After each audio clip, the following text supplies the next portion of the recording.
become better able to support the well-being of our communities through collaborative work involving a diversity of stakeholders.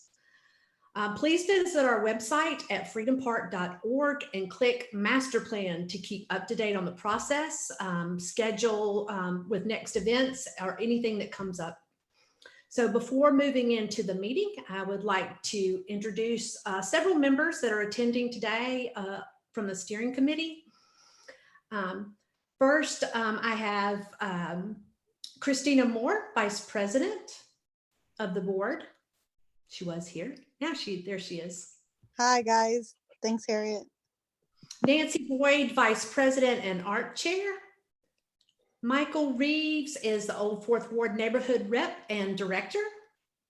See you. David Blackley is a previous president that we have on this steering committee. Glad to have you here.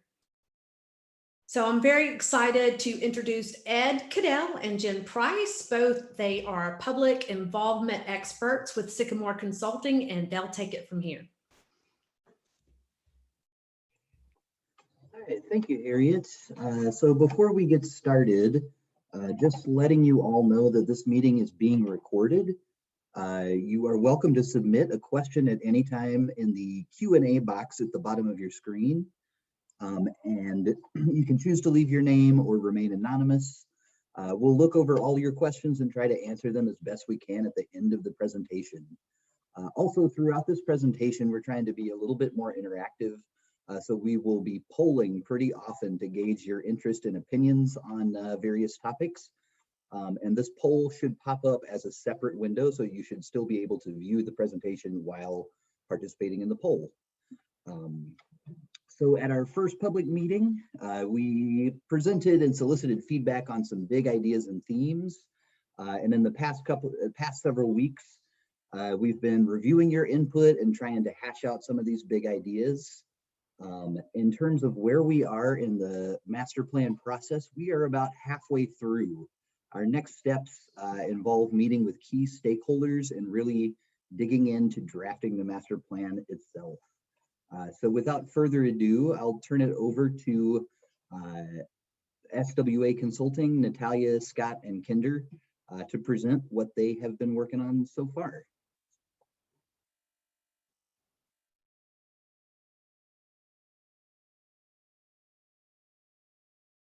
And I think you guys will need to unmute as well.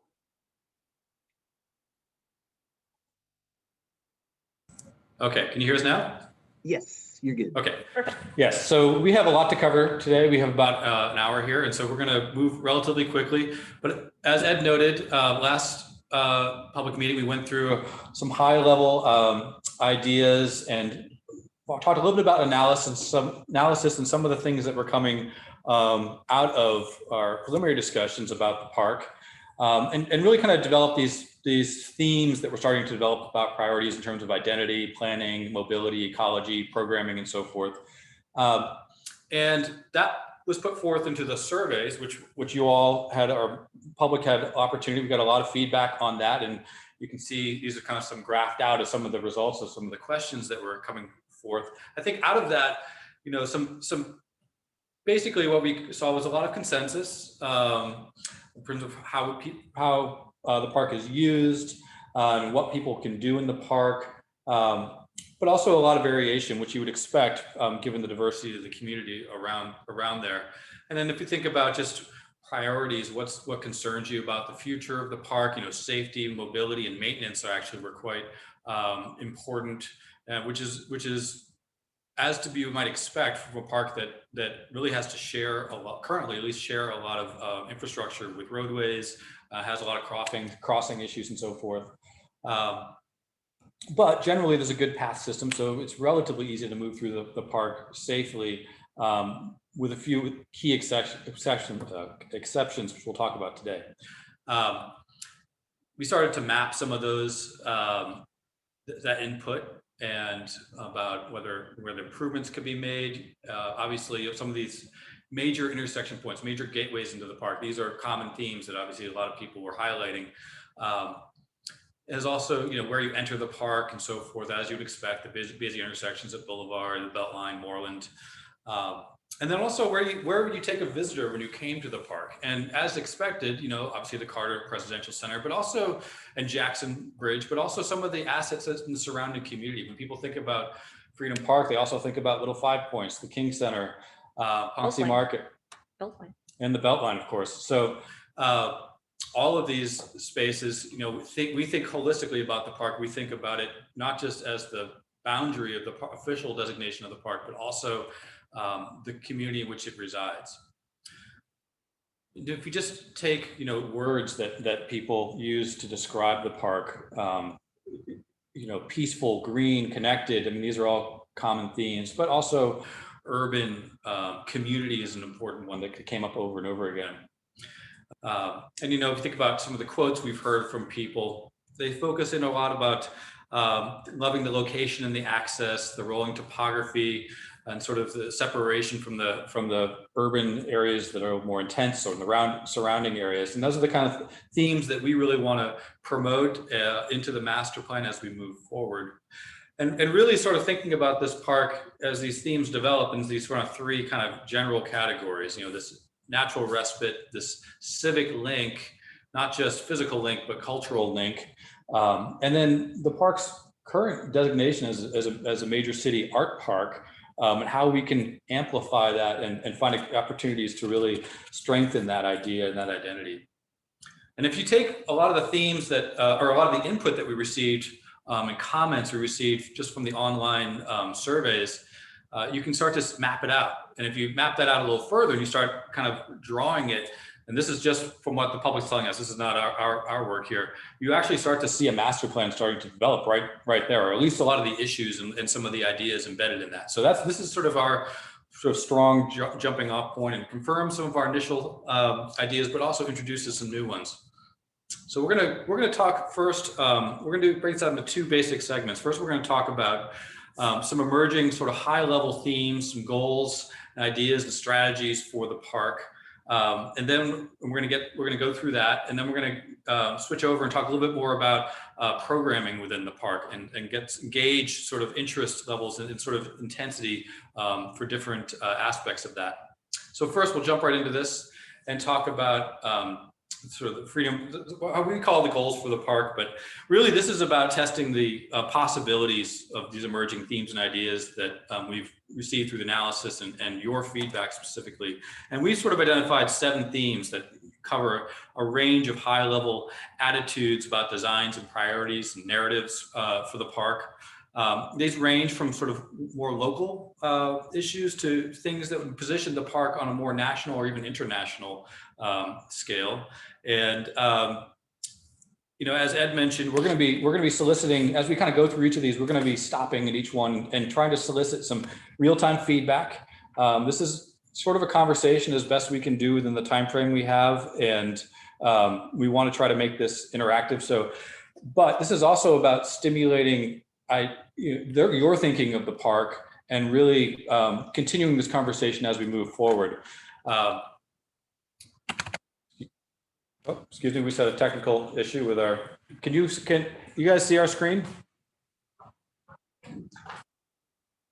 Yes, I believe so. Ed? Yes. Okay, sorry, our screen just went blank, so our monitor just went blank. So I'm going to continue talking for a moment while we pull this back up. You're currently on ideas and strategy. We see a before and after picture, nature and habitat. Okay, sorry, I scrolled ahead. Okay, it's back. Sorry about that. Our monitor just went out for a moment. Okay, so first we're going to start about the first idea, and this is really picking up on a lot of things we've talked about early on our last meeting, and things that you all probably know a lot about. The Freedom Park has amazing neighborhoods that define it in all edges. It's got a legacy of civic activism, both in the foundation of the park, but also some of the leaders that are highlighted within the park through the Martin Luther King Center, the Carter Presidential Center, John Lewis Parkway, and the John Lewis Memorial art piece.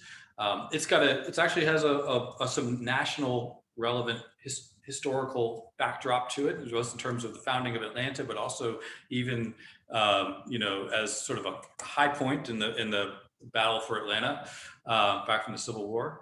But it's also part of this. The park is also part of this really amazing and regionally or nationally significant urban forest that Atlanta represents, and of course the legacy of public art. So how do we take those themes and almost create a transect that exists through the park?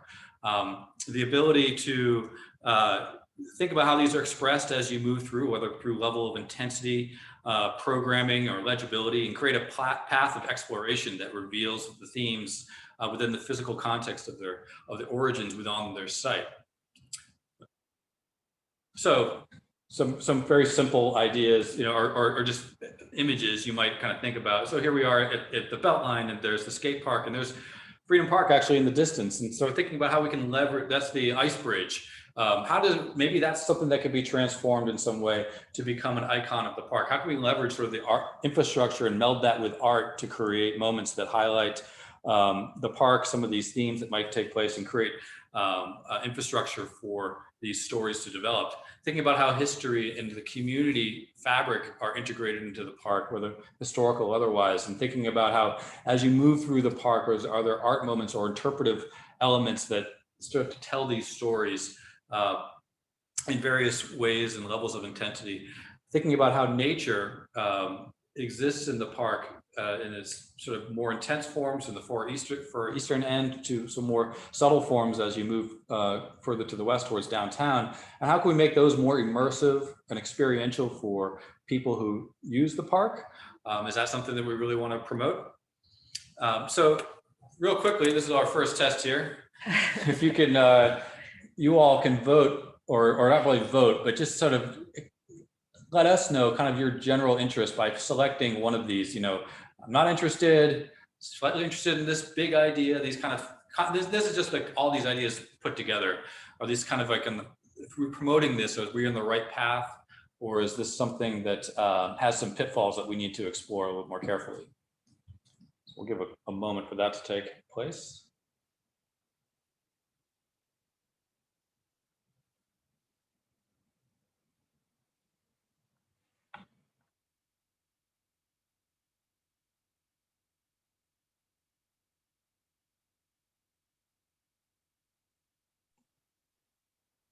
Okay, All right. so Ed, do we get feedback in real time, or should I keep moving forward? Indeed.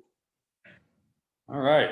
Oh, very nice. Okay, that was good. So generally speaking, people are interested in it, to maybe very much so, or maybe with a couple of things we need to look at a little more carefully, but that's good. This is helpful. Yes, this is working. Okay, so Natalia, going to move on. Okay. Another extraordinary reality of the park is how it is connected to the three giants of American history: Martin Luther King Jr., Jimmy Carter, John Lewis, of course. There are two international centers dedicated to King and Carter, both Nobel Peace Prize laureates, and John Lewis, the beloved Atlanta citizen and civil rights leader, also has a dedicated precinct in the park. To tell the story of Atlanta as a cradle of civil rights movement and human rights advocacy is to tell the story of these three individuals well. What if we could tell the story by linking the three dedicated sites with the idea of a procession? Freedom Park can start, so here, basically Freedom Park's main primary gateway is at Jackson Street Bridge and in Sweet Auburn, with lots of folks coming to the bridge to have their picture taken with a view of downtown. What if we reimagined the intersection of Jackson and Kane, a small side street, as a regional gateway to the park and to the civic processional experience? This could be a gathering place used for celebrations, fall festivals, complete with food trucks and seating. It would launch you to the King Center via a ceremonial alley of trees and towards the Carter Presidential Center along John Lewis Parkway.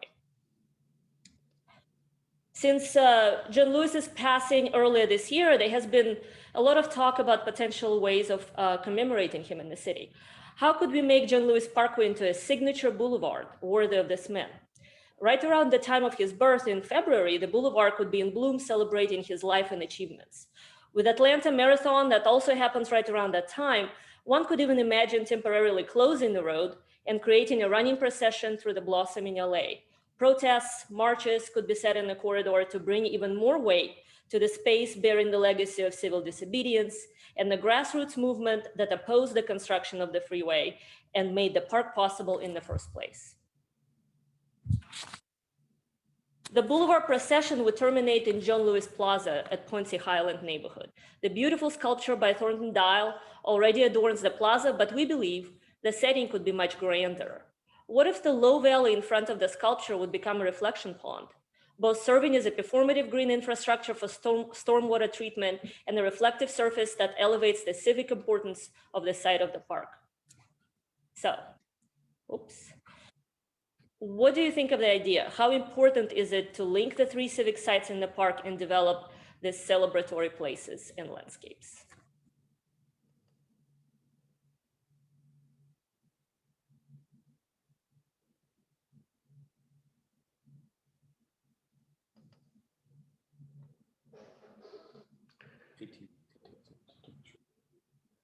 Yeah.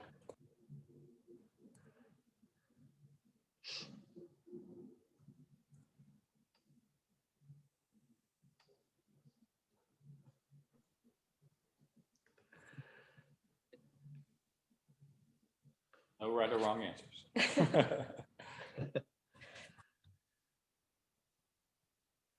It looks like we've got just about everybody. I'll stop and share. Oh, wow. All right, good. So again, similar kind of results. A lot of people in favor of these kind of big themes. Maybe a couple of things we need to think about. And and again, if you have thoughts about this, any of these ideas that you want to reflect, definitely use the public interface, make your comments so that we can be a little bit more specific moving forward. I know we have limited interactive ability here, so. Great. Moving on to the idea number 3. Freedom Park is an art park. As we all know, Freedom Park is designated by this, as art park by the city of Atlanta. And according to the feedback we got to date, the majority of you seem to think this is a great feature and an opportunity for the park to bring the community together around art. But what does it really mean? Here is a map of the world with just a few famous art parks shown. When we look at those parks and how they relate to their context, we begin to think that Freedom Park is well positioned to become a unique international art space. It is definitely not a matter of size if you look at the scale comparisons of these various parks around the world. And Freedom Park is very appropriate to be in the company of all these great spaces and sculpture gardens. In fact, the shape of the park lends itself very well to become an outdoor art museum of sorts. Just like a museum, it has wings. It has 4 of them. The park has distinct wings that can start to be thematically very interesting and different from one another. So why don't we go wing by wing and see what happens? So in the West, the roadside condition dominates, movement happens at different speeds, and that dynamic energy is further emphasized by the interface with the Beltline. Art that could embrace the theme of movement corridor could be very linear. It could be integrated with freeway infrastructure, have light, and also start creating a gateway experience at the scale that does not get lost at high speeds. In the North Wing at Ponce Highland, park gets wider, topography opens up, and connections to the community are very apparent. What if this could tell a social, civic art story? Between John Lewis Plaza sculpture, Jaime Plenza sculpture, Atlanta could keep the narrative of an internationally significant place in the North. In the South Wing at Inman Park, the 3 topographical terraces cascade down from the Carter Presidential Center and form into beautiful gallery rooms. The neighborhood is filled with amazing remnants of old homes, Civil War battleground, and this historic context could begin to define the character of the art experience. Memories of Atlantans, past and present, could form dialogues about Atlanta's future. In the East, park opens up into a bucolic setting of rolling lawns and open sky. Landforms are big, and there are great opportunities for long views. Art here can highlight natural systems, be ephemeral, hidden in the forest, or celebrate landforms themselves as powerful art statements. So what do you think of this idea, setting up unique gallery programs for the park's 4 wings?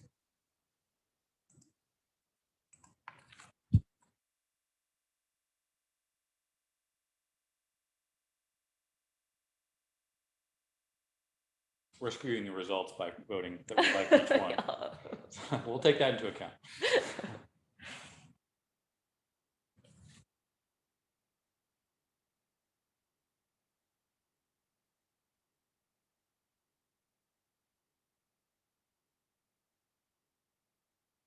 All right, similar actually on all these things. So yeah, we'll keep moving. We've got a lot to cover.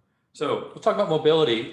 You know, as everybody knows, this park is in many ways, well, its legacy is certainly defined by the infrastructure, what it didn't become. It didn't become a highway interchange, but what it still is, which is a major cross section or crossways of roads that connect different parts of the city.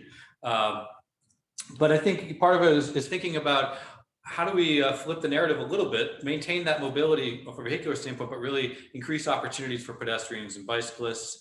And these were, again, reflective of some of the ideas that were in the feedback we got through the survey results. How can we take that and address some of the highlights? You know, there's a lot of smaller connectivity moments that need addressing, crossing points and so forth, but we want to focus on some major ones. So we just took 3 examples here. These are examples. Boulevard at Freedom Parkway, closer to the west end, Freedom Parkway at the Carter Presidential Center, and then of course, Moreland at Freedom Parkway. So first, let's look, just zooming out for a moment and think about this park as this regional connector. You got downtown, you got major destinations like Emory University and other places. And this park is positioned not just to go to the park and experience it within it, but also connect these major assets to the park. And of course, people do that by car, but also there's opportunities by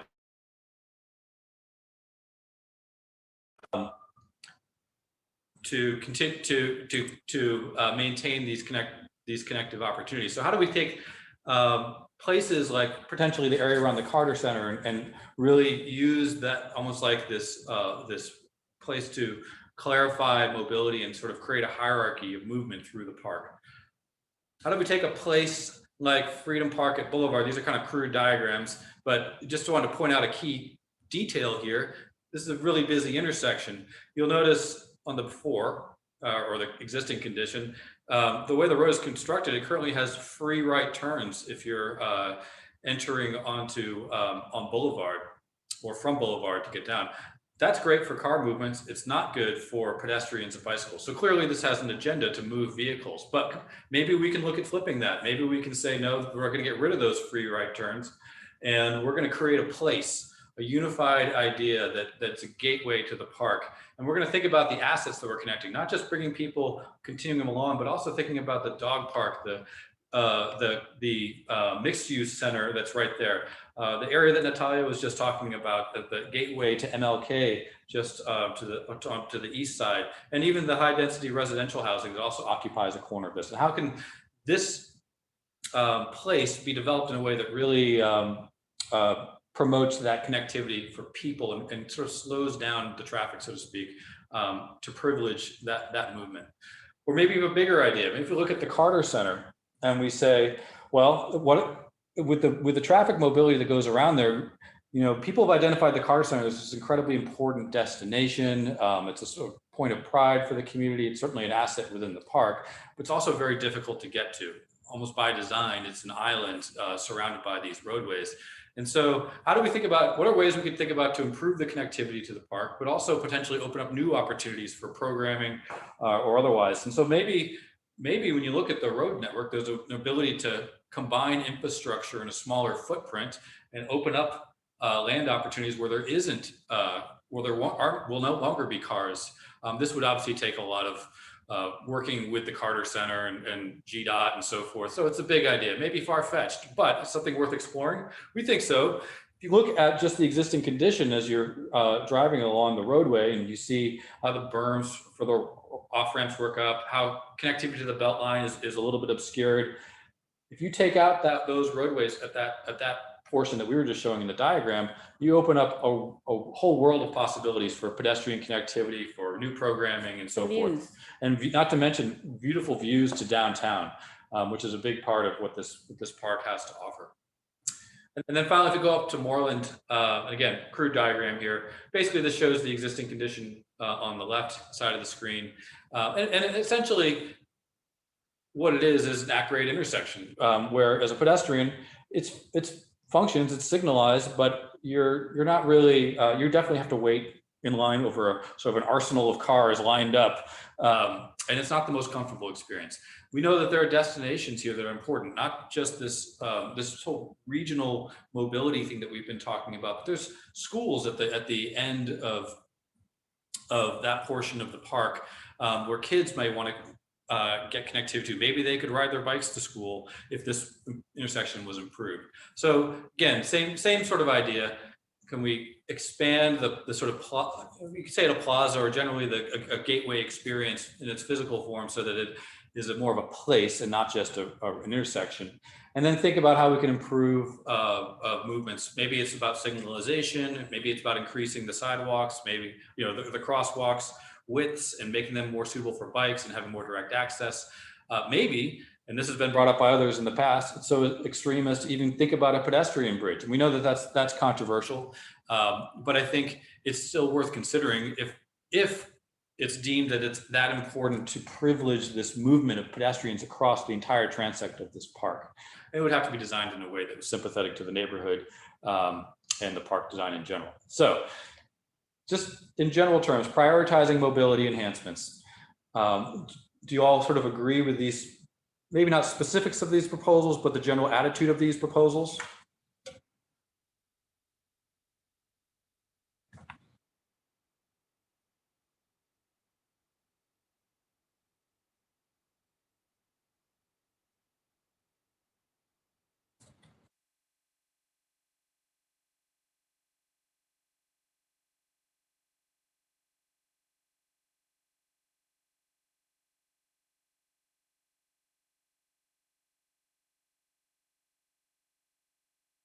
Okay, wow, great. A lot Okay, of seems support. there's a lot of consensus. However, there are some significant, there's definitely some people who have some major concerns. So again, voicing those concerns, articulating them, and we'll work through other ways of forming these dialogues to make sure that these concerns are heard closely and incorporated into our thinking here.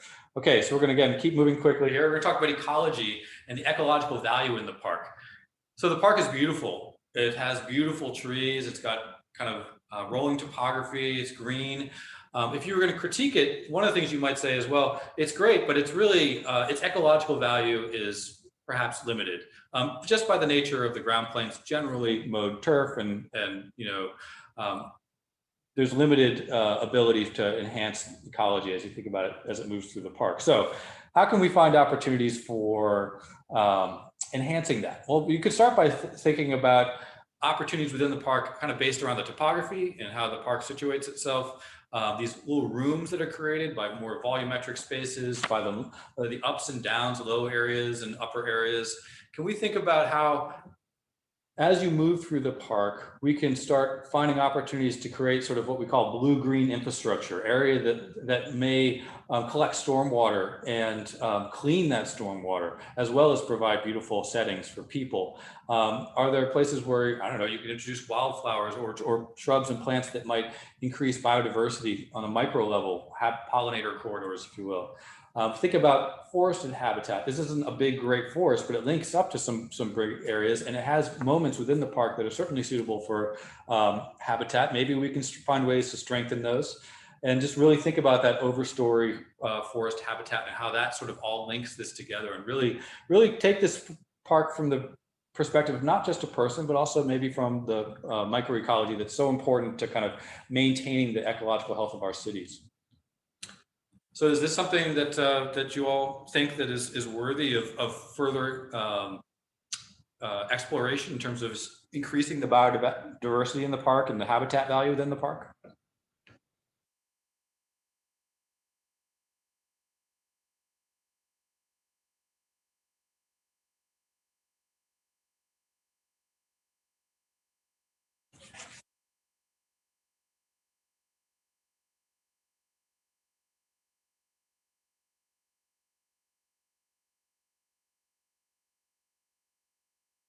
Okay, yeah, seems a little more consensus on this one.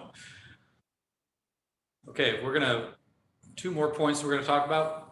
this is about neighborhoods. You know, we've talked already about, and certainly in the last presentation as well, about the assets of this park, but really, and it was pointed out on the survey too, as we were looking at it, and that assets are specific places like the King Center, the Beltline, Little Five Points, the park, the Olmsted Parks, but it also extends a little bit more nuance than that in terms of just the, you know, the corner little restaurants and shops that each of these neighborhoods has to offer. Not to mention the historic character and really interesting beauty that all these neighborhoods have. So this is a diagram we showed at the last meeting. You know, how can we think about, as we move through this park, kind of create these movements, these eddies, if you will, of kind of activity, but thinking about how those could extend out into these neighborhoods. Maybe they're like these loops that you can, as you go through Freedom Park, you can circle out and extend and get into places like the Martin Luther King Center, or maybe taking a part of the Beltline and taking it up to Ponce Market and back through the Highlands portions of the park. Same thing with thinking about how people get to and from Little Five Points from the park. How do we increase the legibility of these experiences so that signage, wayfinding may certainly point you in directions from the park, but maybe from these neighborhoods even point you back to the park as well, and think about kind of clarifying that for visitors to the park, not just for the people who live there, but people who might be coming here for the first time. Again, we're trying to position this park potentially anyways, as something that I've never been to Atlanta before, and I want to see this great park. I also want to see these assets and these incredible communities that are surrounding it. But we want to control that potentially also to protect those same communities.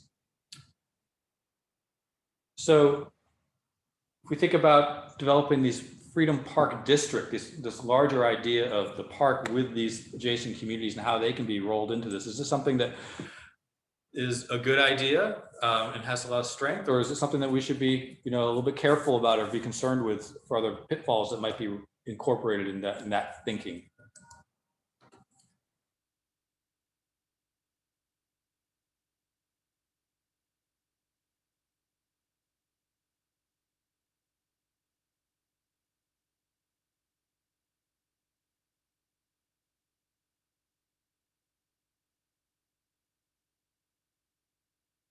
Okay, yeah, a little bit more balanced. Definitely some support. Definitely some people who think we got to be careful about how we go about that. So we would encourage you to submit more specific feedback on that.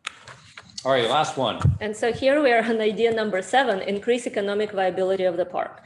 So let's talk about economics of the park for a bit.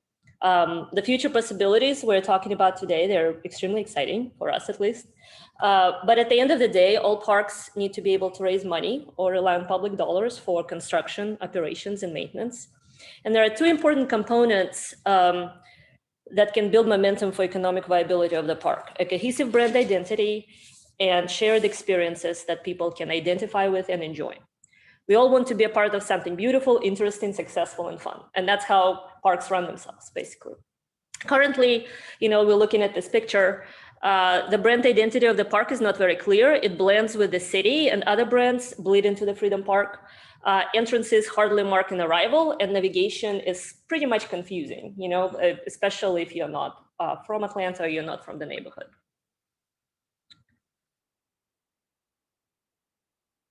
We'll be looking at 2 things. On the one hand, strengthening the unique standing of the park as a place, so people can know how to enter it, want to visit it as a destination. So you see these little circles marking gateways. And on the other hand, exploring the possibilities for park environments that can form those new shared experiences that I already mentioned. So let's talk about the first one, the branding. You know, what makes up the brand of the park? First of all, its values, its personality, and its graphic expression that takes on those values and personalities. So the words that we use to describe the park today, it's empowering, civic-minded, engaging, active, edgy, hip, inspirational, conversational. All of these words, you know, kind of intrinsically influence how we want to create design expression inspired by that. Let's think how branding can be derived from the essence of the park and inform design. The park is very much about movement. So if we started truly celebrating movement, the path that is currently very singular would get a lot more interesting. We could think about path hierarchy, secondary paths for somebody who wants probably not to necessarily use their bike, but to move more slowly.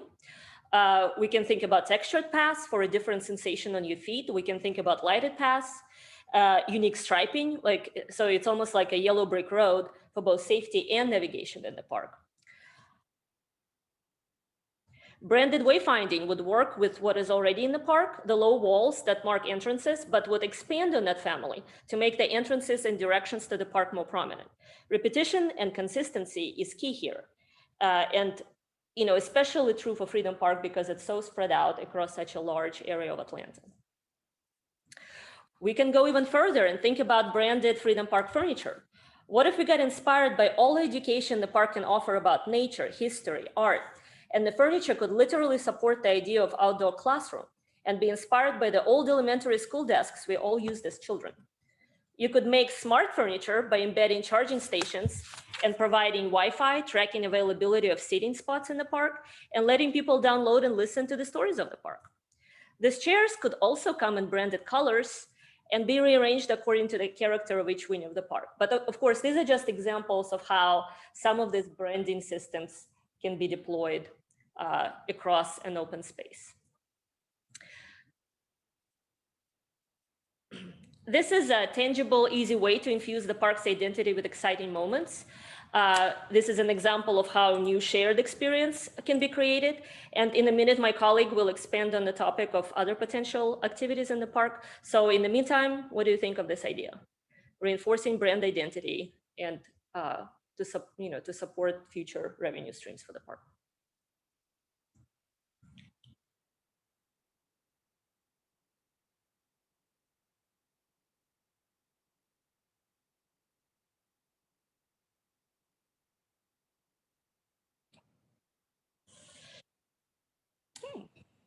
Okay, so this one is a little bit more controversial. So I think that's probably to be expected because we're showing kind of very specific design ideas, and that obviously needs to be fleshed out more and really explained in more detail. Not necessarily those proposals, but whatever proposals finally get developed. Yeah. And we should note this is a master plan and not a detailed design project too. Yeah. So again, these are just examples, but that's good. Okay, so the last segment we're going to talk about is just thinking about, is Kinder online? He's online. I think we can kind of lead into it. Okay, so we're going to talk about sort of Freedom Park and sort of its heartbeat in terms of programming. Freedom Park, we've kind of talked about it so far, at least as sort of this critical nexus within Atlanta, and really this, it speaks a little bit to what Atlanta is, what its history is, but also what its attitudes about where it is going into the future. Again, that same idea of all these words we saw before about open and peaceful green, but when we started thinking about these were, and Natalia, you might speak to this. These were graphed, responses from, as the survey showed. Yeah, as much as people love the park the way it is now, there is also a lot of interest that was shown in new, richer offerings, particularly in the realms of culture and nature. So whatever that means for, engaging with gardens, engaging with cultural interpretation, art moments, performances, leisure. Also, it's some kind of a more passive use of the park for picnicking, for strolling. Play, obviously, a lot of families, they always need new opportunities for the outings with their kids. And so with that, recreation was probably on the lower end of the scale. Not a lot of interest, especially in structured kind of sporting activities, but non-structured, definitely were talked about and appreciated. So with this, Kendra, are you on the line? You want to? I am. Can you hear me okay? Can you hear me okay, Natalia? Yeah. Okay, good. Excuse me. Okay, so more questions for everyone. So I think the one important thing here to remind everyone is that we're trying to gauge everyone's interest in certain ideas. And some of the ideas that we put out are things that we're really, we may feel strongly about, and others we're just kind of pitching out there to see, hey, is this a thing or not? If we don't kind of push the limit a little bit in some places, it's really hard to understand the realm of what people are into and interested in. So, and I think the other thing that's important to remember too is that the goal of this exercise is not to vote a park. You know, there's never been a great park design in the world where every little item was voted on by the by all of the users. I mean, there has to be a certain amount of serendipity. There has to be this thing where things get designed and built and people kind of take ownership of them, and then they start to lead them in new and unique ways, right? But the goal is to understand, you know, impressions of ideas and impressions of spaces, and then to build upon that to start to finalize a master plan. So that's what a big part of this little chunk is. So, so we're going to ask questions basically. We're going to start with kind of art. We know that art is a big, important part of the park. Well, let me back up too. The other thing that I think is important is that what we've heard through the surveys to date is that everyone loves the park. They think it's beautiful and wonderful, but they would also like to see it enhanced in certain ways. And that's kind of what this is about, is how much is too much, I guess would be a way to say it. So let's dive in. So we know that there's a lot of art, and we need to be constantly thinking about curating art and things like that. But you know, temporary art is also a potentially an important part of this. And so we sort of have a transect here, and in each of these next few slides is going to work this way. So on the left is a temporary art piece that feels, well, it feels very temporary, right? It's kind of using natural kind of wood type products, and it's something that you might just sort of stumble upon and find. The next one in the middle is a little more programmed in that, hey, there's this sort of interesting light kind of show. People come out in the evening and maybe, you know, enjoy engaging with it. And the one on the right is saying temporary art could be a big event here where you could, you know, 100,000, whatever the right number of people is, they could come out and use these kind of spaces, focus on a big event. So which of these is right? Which one's too much? You can only pick one. And you may find that you don't like any of them, or you like all of them. The goal is to force you guys to think about selecting one, whether you want to or not, because that will help us to kind of understand and gauge interest in sort of this transect of ideas. So I'm not sure how long to wait on these. Yeah, I'll jump in and give like a 5-second warning. Yeah. So 5-second warning. This should go pretty quickly though. I think let's breeze through these. We have. Yeah. Okay. So this is great. So you're saying, okay, there's kind of at the opposite ends of the scale, right? There's kind of like, yeah, I like the simple thing. Yeah, I like the big event thing. And a lot of people are like, I like it just right in the middle, right? That's Goldilocks. So that's great. Okay, let's go to the next one.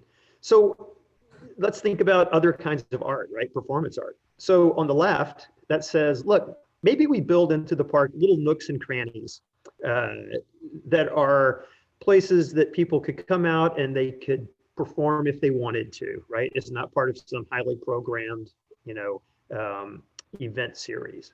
Number two says, let's make them a little bit bigger, a little bit more robust, and let's invite small acts, you know, to come and use these, I don't know, Friday evening or something. 3 says, maybe it's an amphitheater type situation. Not a huge one, but it's a bigger kind of an amphitheater type thing with a bandstand and a stage, and you could have certain things going on with that. How much is too much?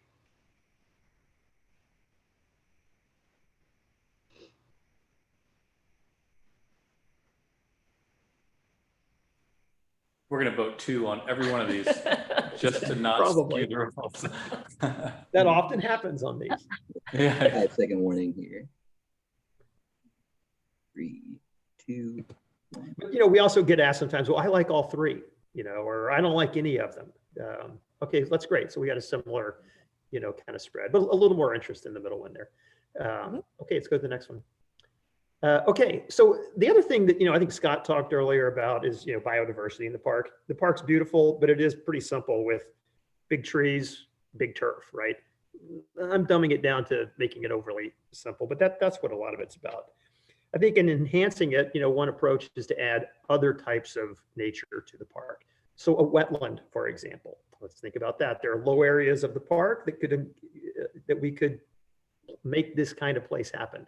So on the left says, hey, this is like a real wetland, it's just frogs and crickets and stuff like fireflies, right? That's what it's about. It's not really about people, it's about biodiversity.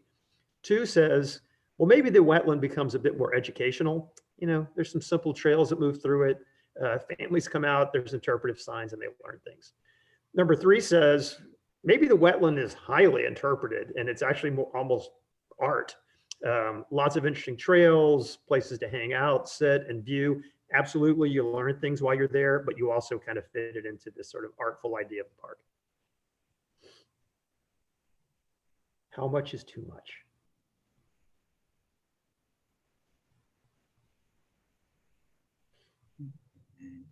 Okay. 5-second warning.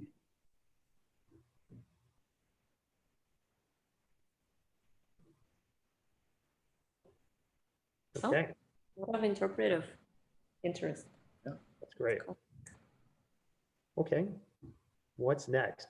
Okay, so another way to add diversity too is different kinds of water, right? So a pond, let's say, small lake, whatever. So this says, look, on the left, it's kind of like the wetland transect or progression we looked at. It's a very natural kind of a place. You can picnic around it, but it's not highly programmed within it or along the edges of it. It's about a nice place to hang out and do just enjoy nature. Number 2 says, well, maybe it's actually a little more playful. Kids can actually use it with toy boats. The edges might have some sort of more urban kind of edges, whereas you don't on option 1. And number 3 says, no, this is a full-blown amusement, right? We have pedal boats and all the things out there that people do to help create this kind of a place.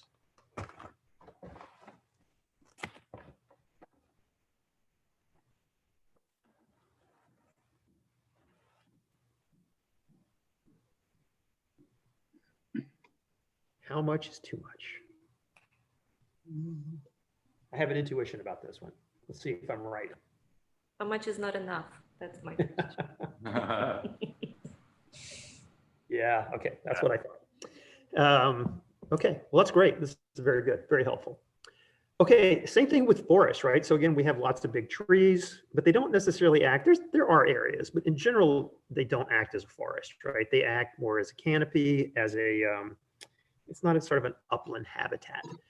There are ways we could do that. So 1 on the left is like, you go all the way, it's just about nature.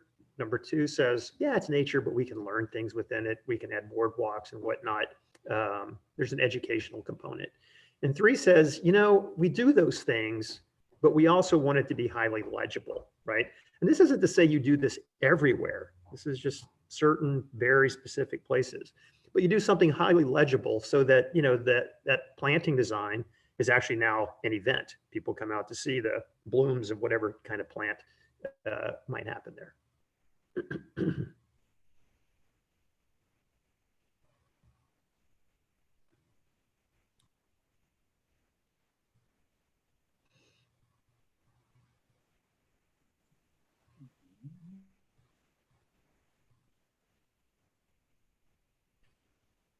Okay, very helpful. Let's keep going. Same thing with a meadow, right? We know we have all this mowed grass. We would like to see some of it become more of a meadow and less mowed. Not all of it, some of it. But that's number 1. You just sort of say, hey, it's a natural meadow. 2, you say, you know what? Let's kind of, frame the meadow. Maybe there's little walls or some other cultural feature there that's sort of says, hey, this is mowed, that's meadow.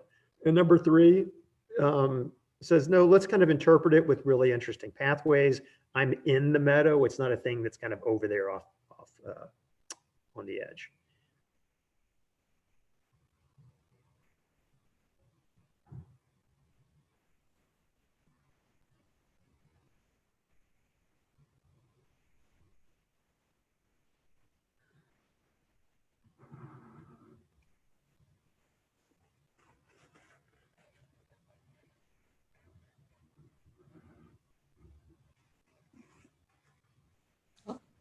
Okay, that's great. Let's keep plowing through. We have heard through the survey that people are interested in edible gardens. This could be hard to pull off, but we wanted to just kind of put it in front of you guys and kind of gauge your interest. On the left-hand side, it's partly planting design, but it's also, it's more of an orchard, I suppose. So it would be an interesting way to kind of add a new typology to the landscape there. Number 2 says, no, it's actually foraging is an important thing. We've heard people say they're very interested in that concept in nature.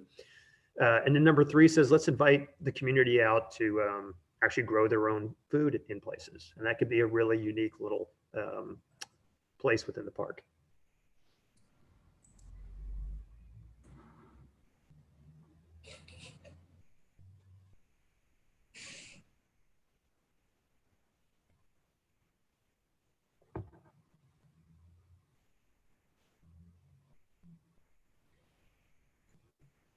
Right, stop in the poll. What we do? Oh, orchard. Keep it simple. All right. So food is another one. And you can think bigger than just food. Think of concessions, maybe. One of the things about this question here is that, great parks require a maintenance stream in order for them to be successful. And by adding things like this, where you can rent or lease a space to a entrepreneur, it creates funding for the park to maintain itself, right? So is this something we're interested in? Some have said yes, others have said no, but within the realm of this, on the left-hand side, it's we invite food trucks out and we lease space to them. Number 2, there's kiosks within the park. You can stop and get a few things, sandwiches, drinks, things like that. Number 3, it's a full-blown restaurant. It doesn't need to be huge, but it's a place that people can come and have dinner in the evening. And there's a lot of revenue associated with that would really be helpful with the park.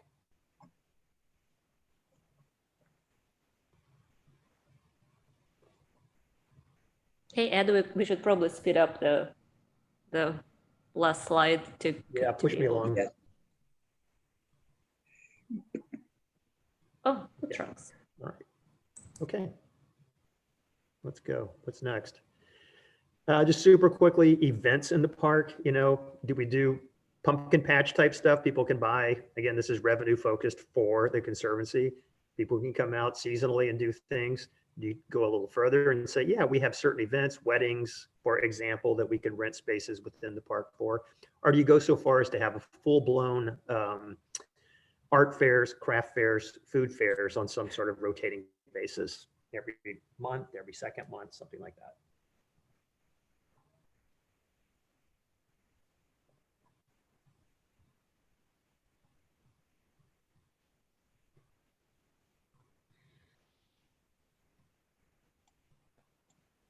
Right. Okay, that's great. No weddings. All right. And then, how do you hang out in the park, right? A lot of the park right now is about keep moving, it's trails. We need to think about interesting ways that people can hang out. On the left, yeah, there's sort of these hammock grove things that are kind of popular in certain parks. In the middle, more traditional kind of benches that are kind of set out around the park. And on the right, maybe it's something that's much more branded and interesting that's unique to the park. Not that specific design, but something like that that's unique to our park.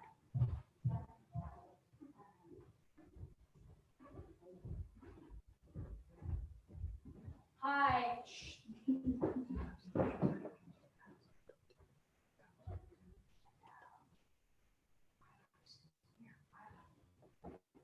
Oh. Non-traditional approach. Yeah. Awesome. Okay, and then play spaces. Play can take on lots of different attitudes. On the left, it could be something where it's just a real simple but kind of artful slide that's maybe built into the native topography of the park. You just kind of stumble upon it and find it, and kids kind of goof around and have fun. 2, you can take it a little further and you can start to have more traditional play equipment. but there are these little pads that are kind of located, in one or two key locations around the park. Or 3, it becomes a much bigger deal. It's an event. People come from across the city. They want to see this thing and bring their kids to it. How much is too much?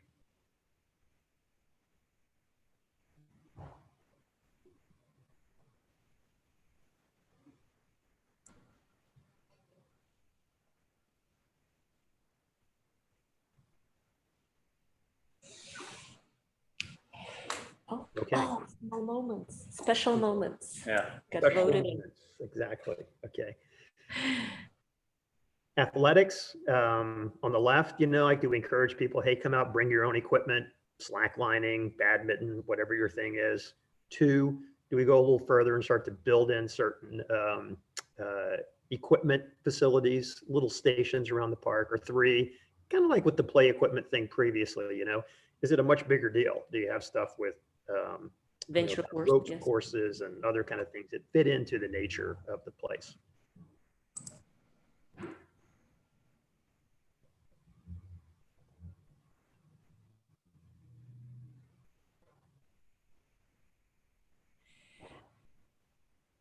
I think this is ready.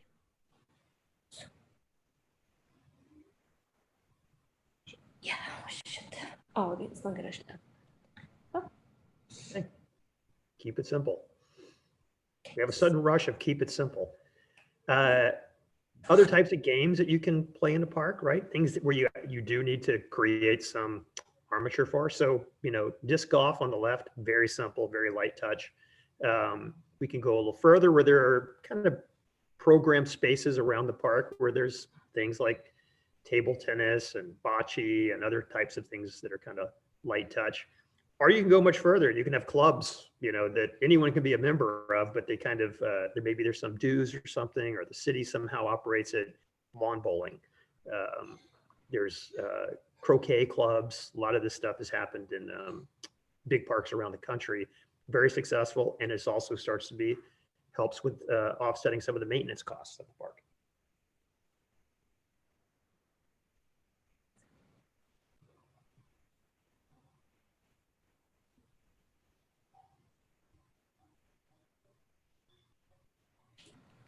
Yep. Okay. Okay, next steps. Ed, take it away. All right, so we are going to, in the next several days, we are going to kind of formulate that activity that we all did as a survey, which will be posted on our engagement website, which the link to which we've got right here. We are also announcing a photo challenge. I'm going to briefly share my screen here and go over the details of that very quickly. My apologies for, okay.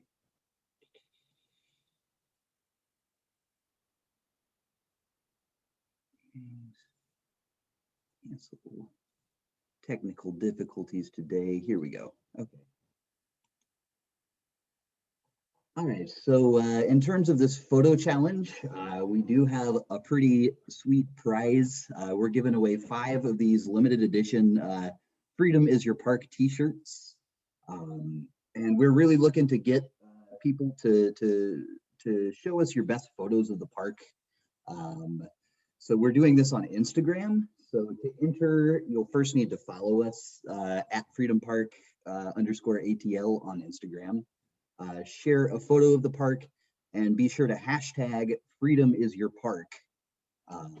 We also ask that you tag 3 or more friends in the comments to try and get more people involved. And the benefit of that, the more tags that you make, the more chances you have to win. And another way to boost your chances of getting one of these shirts is to share this in your Instagram story. So those are the details of the photo challenge. We have also kind of created a new interactive map. It's going to be similar to the old map, except it's a little bit more focused on what we talked about in the last half of the presentation, kind of the programming aspect. So we've got the 5 different kind of general buckets of activities or programming that you might like to see more of in the park. We will get a little bit more detailed information. I've kind of made a brief rundown of what each of the 5 buckets refers to.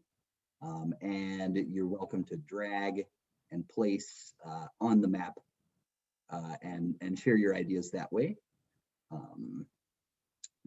So that is in essence, our next steps for engagement. And again, we'll have the survey up that's going to be very similar and probably a little bit more detailed version of the activity we did in today's meeting. And let me stop sharing here. And we've got I know we're going a little bit over time here. But we do have a couple questions. We will be responding to all these. We'll post the answers to our questions on the social engagement website and on the Freedom Park Conservancy website. And I believe that I've made it to where everyone can see these questions to begin with. So I'll start with the first question from Wesley Hall. I'll just throw this out to the Freedom Park Conservancy Board and SWA.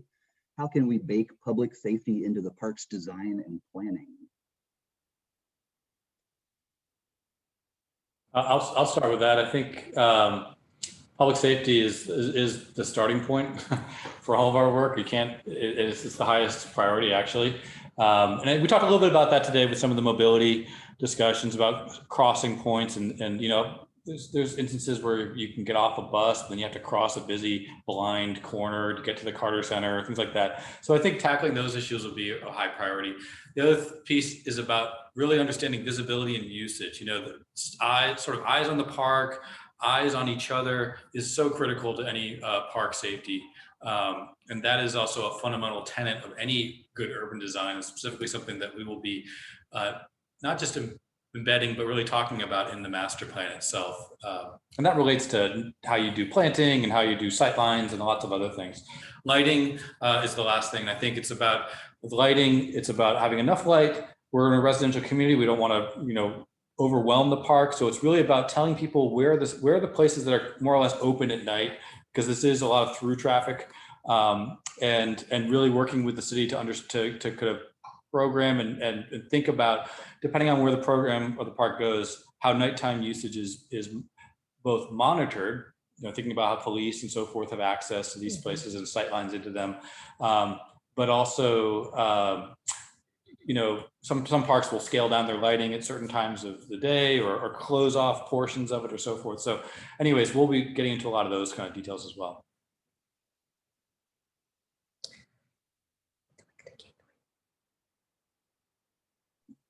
Sorry. You're muted. The next question we've got is from Doug asking, is there a way to link the gateways to our local businesses and artists, food trucks from Old Fourth Ward and the Inman Park businesses, or some of the vendors from Freedom Park Farmers Market? I'd love folks who come to Jackson Bridge to learn and then come back to our neighborhoods. Yeah, very cool proposal. In fact, it's building on what we touched on today with the idea of loops through the neighborhoods.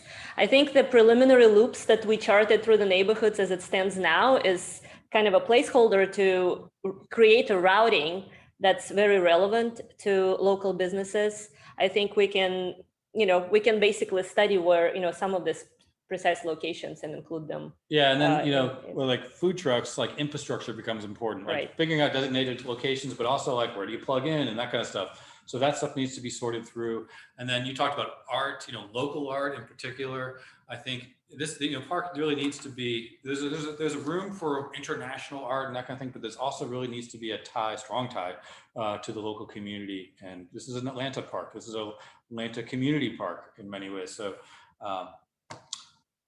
those are all things that we will be diving into.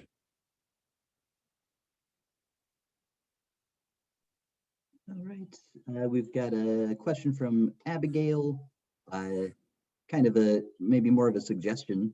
She mentioned sculptures or sculpture parks that could be skater friendly. We know we've got the skate park along the Beltline. Any thoughts on incorporating something like that? I'll just say that skaters are a really important part of cities, of the community, I should say, both in terms of age, just everything. And there's a lot of tension, obviously, between skaters and the activities and sort of like urban skating and so forth. So I think it's a really good idea, actually, and there are. You can do things with trails. You can do all sorts of things that encourage certain types of usage in certain locations where it can be safe and there's less conflict with other people.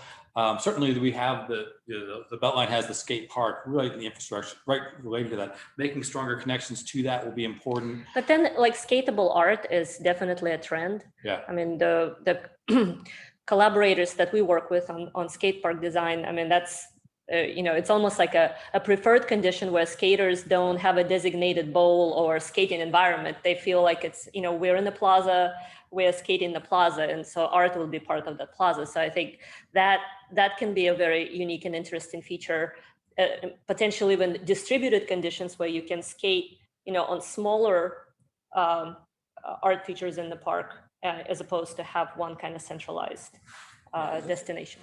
It's just going to be appropriate locations. You Mhm. you want to be sensitive to other types of users and what they're, if it's a quiet, placid place, you don't want the sound of skateboards against concrete constantly or so forth. But so yes, definitely a good idea.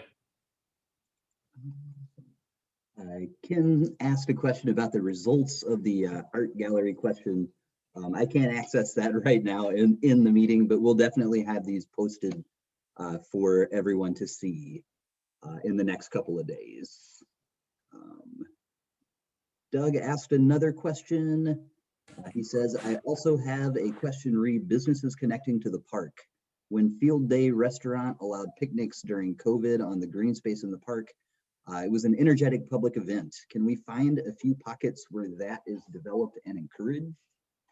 Condesa and Field Day have both shown how cool a business park connection can be done well. Any thoughts on that one?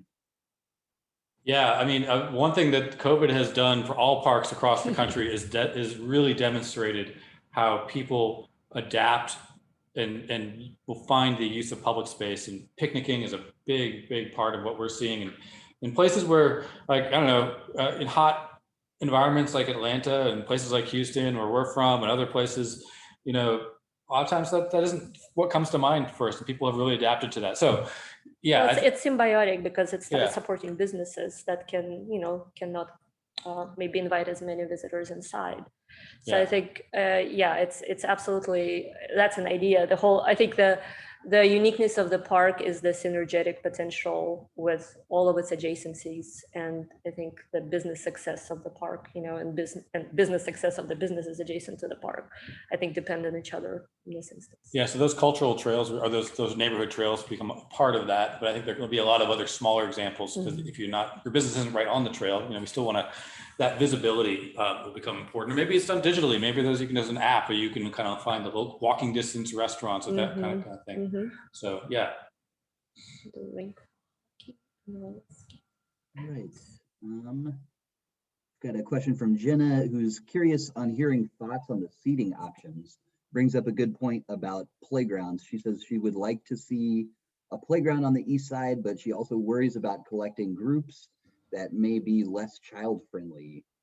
Any thoughts on this one? So yeah, the idea of like playgrounds is it's kind of like what we were talking about before in terms of safety. If you're talking about groups, a playground that's well sited and well utilized and has a sort of consistent usage patterns will be safer. And if you're worried about different types of groups that are less child friendly, I think that a lot of it has to do with sort of adjacencies and understanding that and making sure the demand is there for that. How you get there is whether it be about understanding how people arrive there, whether by foot or by car or by bike. So all those things have to be thought through. And then you talked about seating options. Again, I think we've talked about that. That takes many different shapes. there's like a lot of human psychology, you know, seating has to be in, or generally people like to sit on edges and observe other people. People, you know, comfort, you know, sun in the winter time and shade in the summertime becomes really critical. Seating can be benches, it could also be walls, it could be seating could be on, you know, a blanket on a slope or something like that. So there's a lot of different ways we think about what it means to be seated. And then, you know, I think play and activities, like if you have a playground, it's also have support activities. Are there restrooms nearby? Do there need to be restrooms? Is, you know, other things like food, or there's just an open lawn to kind of, is it multi-generational? So you have to design all that together and not think of these things as individual pieces. And if you do that, then you can have a really vibrant place that addresses a lot of these issues. Good issues you bring up. And one final question from Maria. Would you ever consider an outdoor rink for hockey and or roller skating events? I want to put that on top of the ice bridge. Yeah. That would make sense. No, you know, that's a great question. Like, it sounds outlandish, and yet there's some, you know, if you think about like a trail, I'm just like winging it at this point, but if you think about a trail, like a bike trail, and you think a loop, and there's examples of this in parks. Gosh, you know, in Chicago, they built a park. It was more of a play park, but they did this loop thing that becomes an ice skating rink in the wintertime, and it becomes like a trail skating. Roller skating in the summertime. It's not unlikely, or I should say, there's ways you could do that in a park like this that wouldn't be inconsistent with the usage that we're talking about. I think the challenge becomes about like, so what are you introducing in terms of levels of activity? You know, you actually going to promote hockey games, or is it just a place for people to kind of casually rollerblade or something like that? And then, you know, a lot of those sports, you know, I don't know, to use other examples, like pickup games of street hockey can take place in parking lots or small plazas, you know, so there's a lot of ways. We always look for ways to overlap uses and be creative and really let the community decide what's appropriate, what's not appropriate. I think there's a big difference between sort of casual use and really sanctioned like clubs and infrastructure. So I think it's finding that right balance there. And I think that's a really fundamental question for Freedom Park that we've already started delving into, and we've gotten some feedback today. And I think that dialogue will continue on. All right, well, thank you everyone for your time and your questions and for participating today. We got a lot of great feedback. We will be posting the, excuse me, the video of this presentation as well as the Q&A session.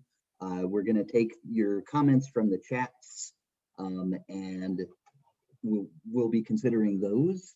And stay tuned, we've got our website up as well as our email address if you have any questions, concerns, comments in the meantime. We do have another public meeting scheduled in a couple of months. We're aiming for December 16th, and the details of that will be on our engagement site on the Freedom Park Conservancy site. And yeah, thank you so much for your time, and we look forward to working with you. Thanks, everybody. It's been great. Thank you. Great meeting.